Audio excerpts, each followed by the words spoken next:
이 요한복음은 매우 특별하다라고 제가 말씀을 드렸습니다. 요한복음 20장 31절 보게 되면 이 요한복음을 기록된 목적이 되어져 있기 때문에 그것을 항상 염두에 두고 머릿속에다가 항상 이렇게 딱 염두에 두고서 이 말씀을 읽으면서 예수님의 말씀과 제자들의 증언, 요한이 왜 이것을 기록했는지 그것을 계속해서 염두에 두면서 그 목적에 따라 읽어야지 정확하게 그 쓴 의도를 알 수 있다라고 제가 말씀을 드렸어요. 그럼 요한복음 20장 31절은 뭐냐? 이 기록된 목적이 예수님이 하나님의 아들이며 그리스도이심을 어떻게 해요? 믿게 하기 위해서. 그냥 귀로만 듣고서 그렇구나 그냥 지식적으로 그냥 그것이 아니라 정말 예수님이 하나님의 아들인 것을 믿고 그리스도 메시아인 것을 믿게 하기 위해서이고 또 그 믿음으로 말미암아 어떻게 해요? 생명을, 그러니까 영생을 우리에게 주시기 위해서다. 그 목적을 가지고 봐야 돼요. 그래서 예수님께서 마지막 일주일의 그 행적을 가장 길게 기록한 것이 요한복음이다라고 말씀을 드렸어요. 그래서 13장 1절부터 6월절, 마지막 6월절을 그 지내기 일주일 전부터의 그 행적을 가장 길게 기록을 하고 있는데 어찌 보면 이제 예수님께서 제자들에게 발을 씻겨주고 나서 이제 마지막 하는 고별 설교다라고 볼 수가 있어요. 더 이상 이렇게 제자들과 함께 여러 명이 이렇게 모여 있는 가운데에 제자들 전체에게 말씀하시는 일들이 이제 뒤에는 이제 나타나지 않게 되죠. 그래서 어떤 성경에는 이렇게 색일이 되어져 있는데 예수님의 고별 설교 부분이다라고 언급이 되어져요. 여기서 보게 되면은 우리가 알고 있는 것처럼 그 유명한 예수님께서 직접 말씀하신 바 요한복음 14장 6절 암송해야 될 구절이죠.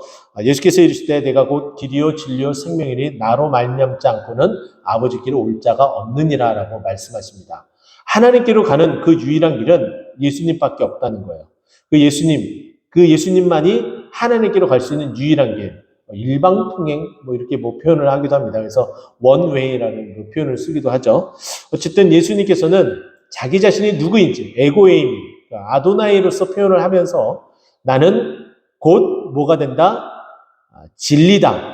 그리고 내가 곧 길이다. 그리고 생명이다. 라고 말씀을 하십니다. 이것을 통해서 생명을 주시는 또 아버지께로 가는 또 진리에 대해서 얘기를 하죠.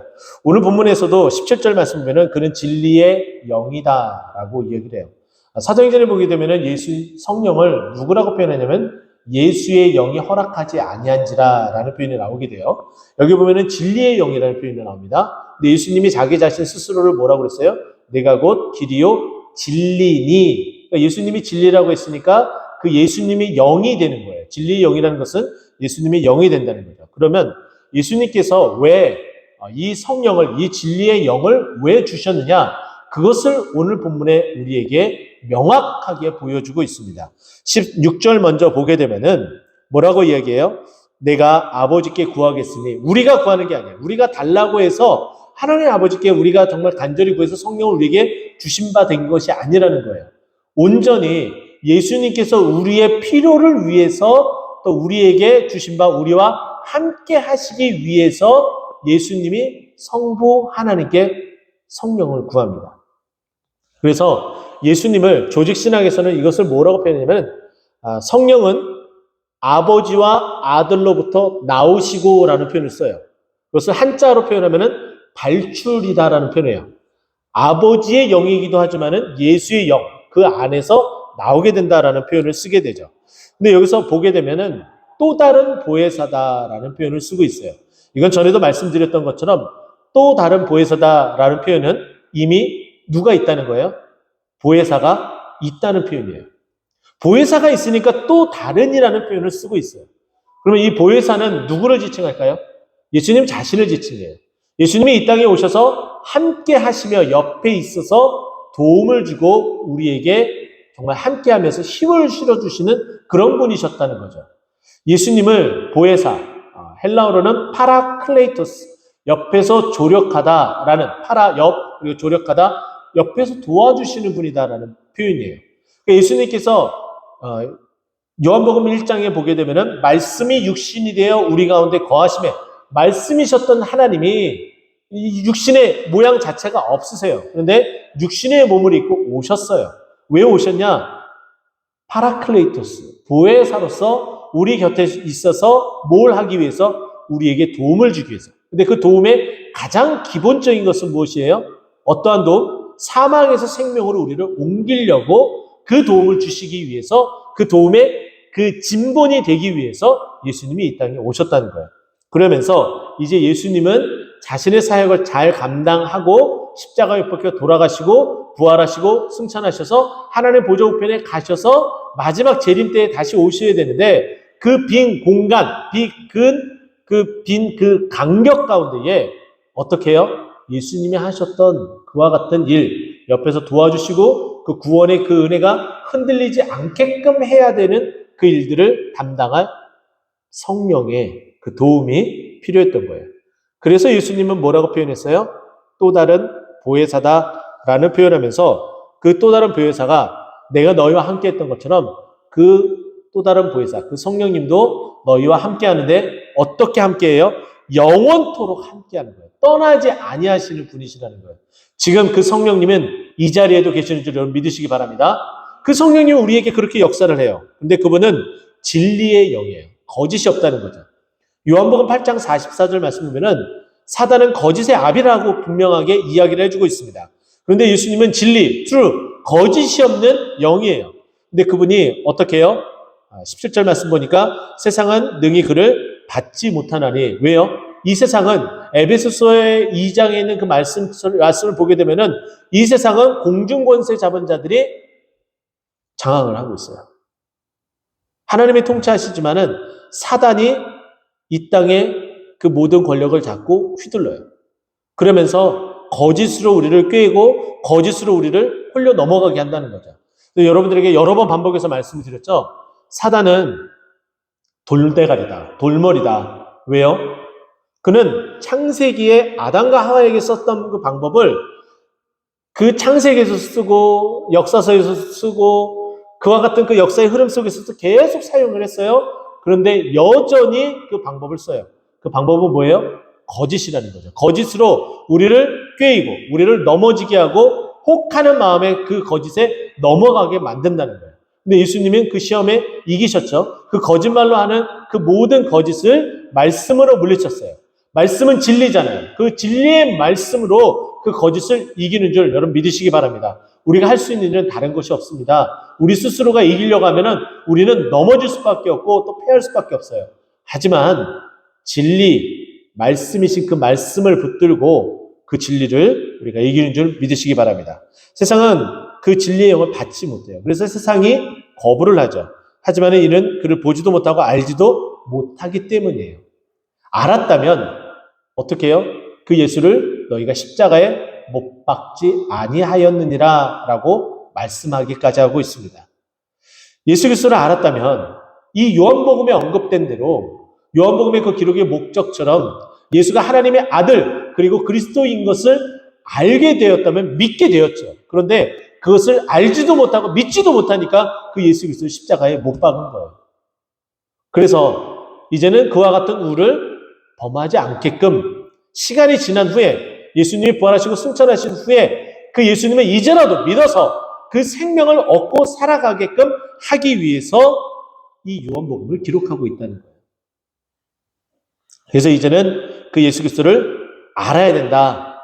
너희는 보지도 못하고 알지도 못했지만 이제는 눈으로 본 바 그리고 말씀에 그 말씀을 안 바 이제는 믿음 가운데 있어야 된다. 이 이야기를 해주고 있어요. 그러면서 그러나 너희는 그를 안 하니 제자들에게 말씀하시는 거죠. 너희들은 예수 그리스도를 알지 않느냐? 너희가 믿지 않느냐? 근데 그는 너희와 함께 거하시며 또 너희 속에 함께 계셨던 분이다. 너희들이 이미 다 본 바고 느낀 바고 함께 생활한 바이기 때문에 너희는 도저히 부정할 수 없는 그런 존재다. 예수님이 하나님의 아들인 것과 그리고 그리스도인 것을 부정할 수 없는 그 자리에 있었던 자들이다. 그 진리의 영이 있기 때문에 거짓 없어 나는 모른다. 이제는 말할 수 없다. 어찌 보면 이 말씀을 베드로가 봤다면은 정말 그 가슴 깊이 이렇게 얻어맞은 듯한 그 느낌과 함께 이제는 두 번 다시 그러지 말아야지 하는 생각도 들었을지도 모르겠습니다. 근데 이제 이 요한복음이 쓰여진 이때 당시 이 연도를 보게 되면은 이미 베드로는 순교한 직후니까는 그거는 보지 못했을 거라고 보고, 어쨌든 그 예수 그리스도를 지금 이 자리에 요한의 공동체에 있었던 그 자들은 예수님과 함께 거했고 그 속에 함께 있었던 것을 이미 보고 느끼고 했었던 그 자들에게 말하고 있는 거예요.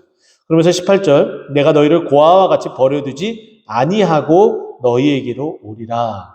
그것은 우리를 내버려 두지 않는다라고 말씀하신 16절의 말씀을 그대로 다시 반복하는 거예요. 부모가 없는 그런 자들을 고아라고 이야기하죠. 누가 돌볼 수 없는 자들, 스스로가 돌봄이 필요한 자들인데 그 돌볼 수 있는 자들이 없는 자들을 고아라고 이야기를 합니다. 어른이 된 상황 가운데에서는 부모님이 이렇게 돌아가셨다 하더라도 고아라는 표현을 쓰지 않습니다.